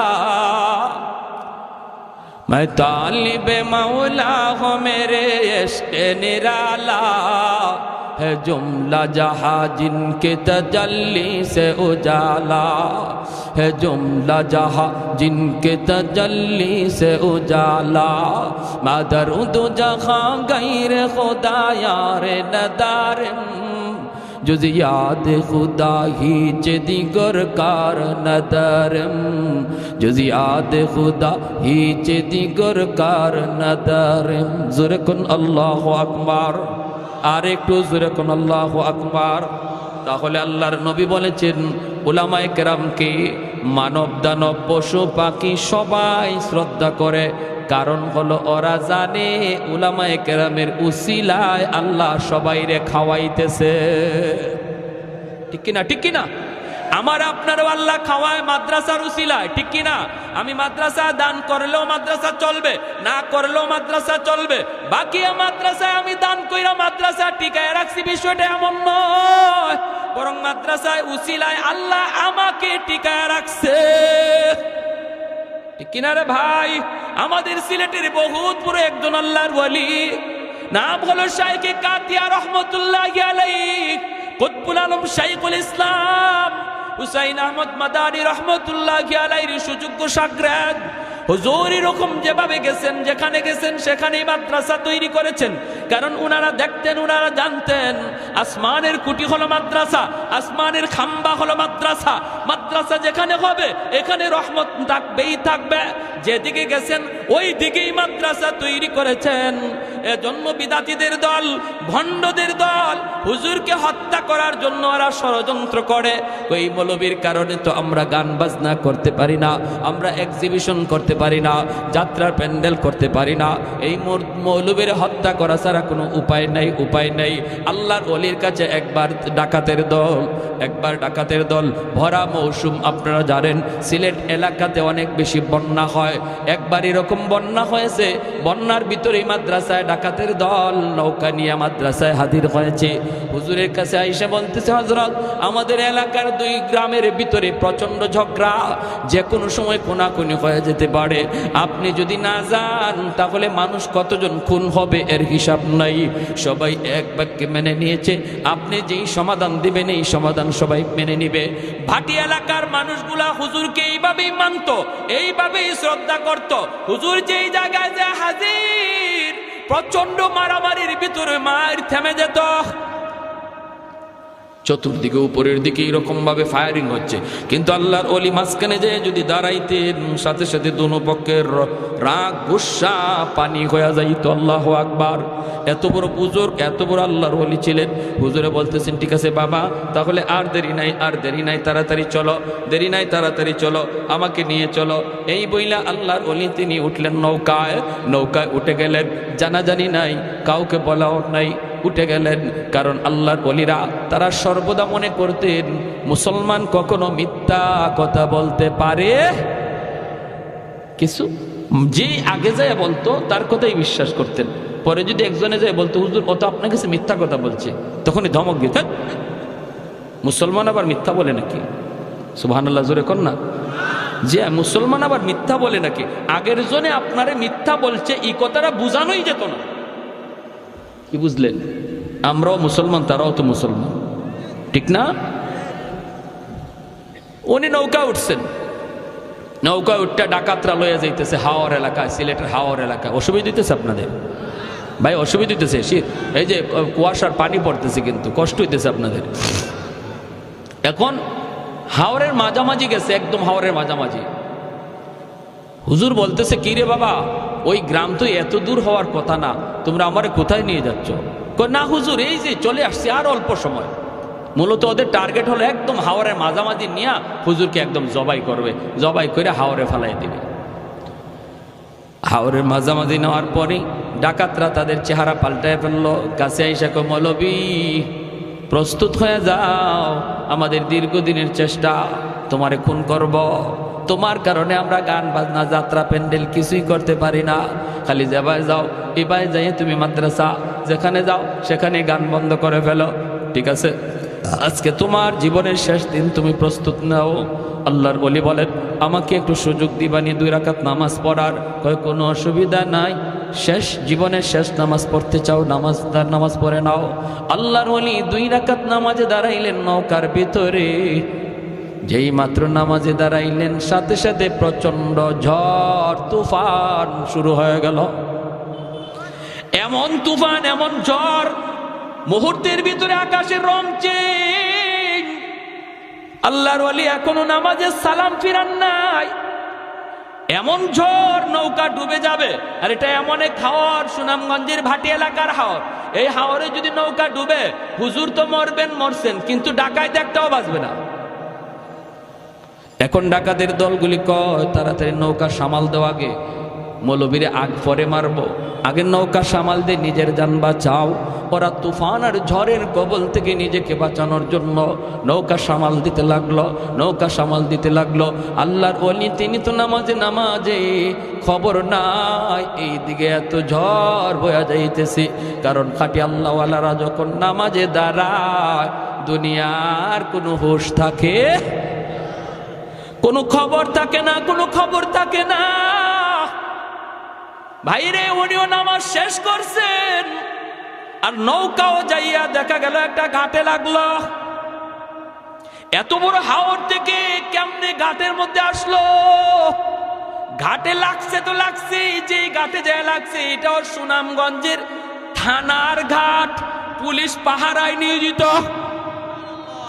নৌকা প্রায় 4টা বাজে একটা নৌকা ঘাটে লাগছে ঝড় তুফানের ভিতরে।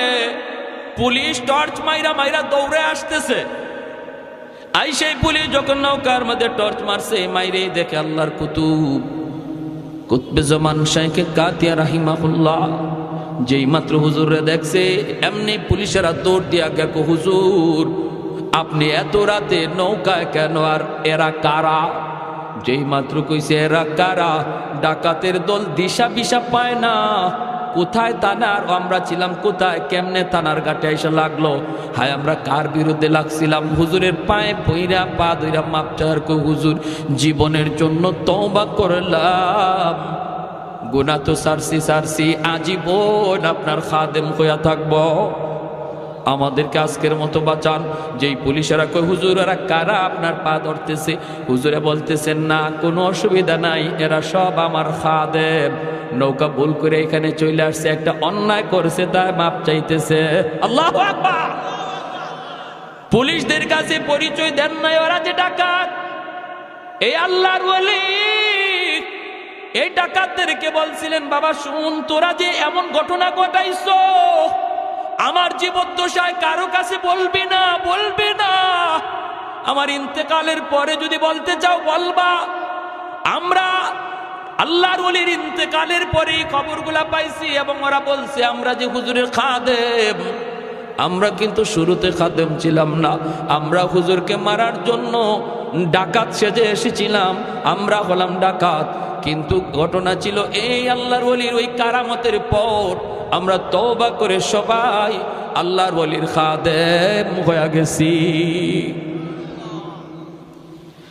এজন্য রে ভাই, উলামায়ে কেরামের কদর করো, উলামায়ে কেরামকে চিনো, মাদ্রাসাকে কদর করো, মাদ্রাসাকে কদর করো। আল্লাহ নবী রহমতের নবী বলেন, হাফেজে কোরআন জান্নাতের দিকে যায়, আর কয় আল্লাহ আমার মা কই, আমার বাবা কই? আল্লাহ কইব, যাও তার আব্বা আম্মারে জাহান্নাম থেকে উঠে আনো। জাহান্নাম থেকে বাপ মারে যখন উঠে আনবে, তার দাদা দাদি নানা নানি তখন উইটে কইব, বাবা তোমরা তো তোমাদের সন্তানের উসিলায় আজকে জান্নাত পেয়ে গেছো, কিন্তু সে তো আমাদের নাতি, আমাদের নাতি, আমরা তো কত আদর করছি, কত মায়া করছি, আমি নানা আমি নানি কত মায়া করছি, আজকে আমরা বিপদে পড়ে গেছি, বাবা তোমরা তো মুক্তি পেয়ে গেছো। আমার ভাইটারে বইল একটু সুপারিশ করার জন্য। তার আব্বা আম্মা আয়েশা তার সাথে জান্নাতের দিকে রওনা দিবে, কিছু দূর যাইয়ে বাপ মা থেমে যাবে। ছেলে কইবা, আব্বা তুমি থামছো কেন, আম্মা তুমি থামছো কেন? তখন মায় কানবো, বাবায় কানবো, কান্দা কইব, বাবা তুমি যদি তোমার বাপ মা সারা জান্নাতে না যাও, আমরাও আমাদের বাপ মা সারা জান্নাতে যাইব না। তখন আল্লাহ কইব, যাও তার দাদা দাদি নানা নানিরে তুইলা আনো।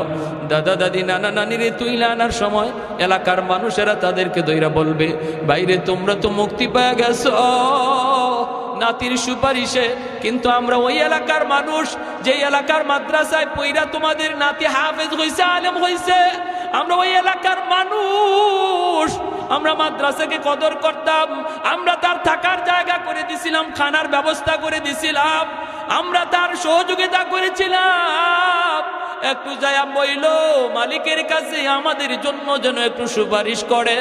দাদা দাদি নানা নানি আইসা ওই মানুষগুলার কথা তারে শোনাবে। তখন সে আল্লাহর কাছে কইব, মালিক যাদের সহযোগিতায় আমি কোরআন সিনায় নিয়েছি, ওই মানুষগুলাকে যদি আমার সাথে না দেও আমি জান্নাতে যাইমু না। আল্লাহ পাক তখন কইব, যাও মানুষগুলোর জাহান্নাম থেকে উঠে আনো। উঠে আনার পরে একজনে কইব, হুজুর আপনি আমারে চিনছেননি, আনাল্লাযী সাকাইতুকা মা, আমি আপনাকে একদিন এক গ্লাস পানি পান করাইছিলাম। আনাল্লাযী ওয়াহাবতু লাকা ওযুআ, হুজুর আমাকে আপনি বুঝি চিনেন, আমি আপনারে একদিন এক বদনা ওজুর পানি দিছিলাম।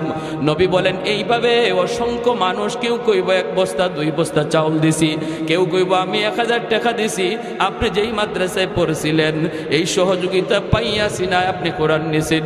আল্লাহ পাক কইব, ফেরেশতারা আমার কোরআনের পাখিরে যতজনে চিনতেছে আর সে যতজনকে চিনে, কোরআনের ইজ্জতের খাতিরে বরযাত্রীর মতো তার সাথে জান্নাতে দিয়া দাও।